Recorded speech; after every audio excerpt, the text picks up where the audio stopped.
The target of the fourth attack may never be known.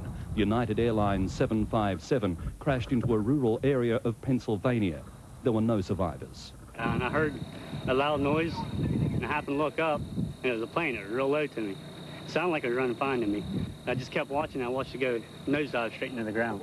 You could see where the plane had made the initial impact in the ground, and it was still on fire. It made a crater probably 30 feet by 30 feet, and it's probably 15 or 20 feet deep, and there's just debris scattered within probably a half-a-mile radius. Can shake the foundations of our biggest buildings, but they cannot touch the foundation of America.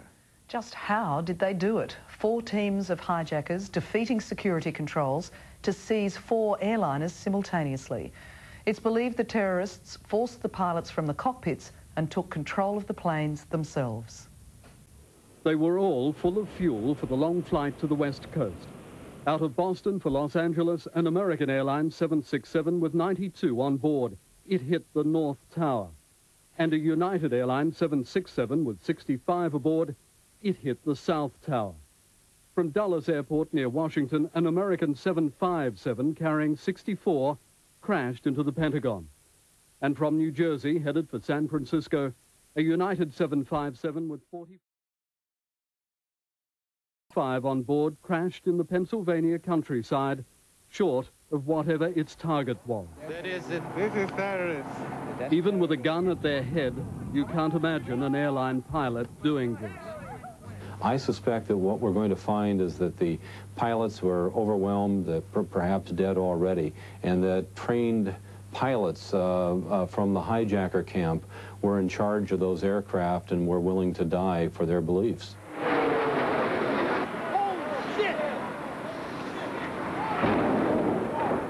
Some passengers managed calls on their cell phones. "We're being hijacked," one said. Another said the crew was dead. Barbara Olson worked for CNN. She told her husband the hijackers had knives and had moved everyone to the back of the plane. She said that they were armed with knives and box cutters, paper cardboard cutters. They think now there were 3 to 5 hijackers on each plane and that they attacked the female flight attendants first, locked the doors into off-limits areas. The flight recorders, if they're found, will tell what happened on those planes, but this was a monumental security failure. 4 planes hijacked, 3 out of 4 targets hit.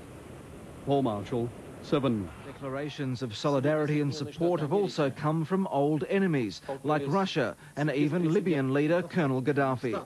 So far, no state or credible organisation has claimed responsibility for the world's worst terror attack, which required much planning, money and expertise. The explosions over Kabul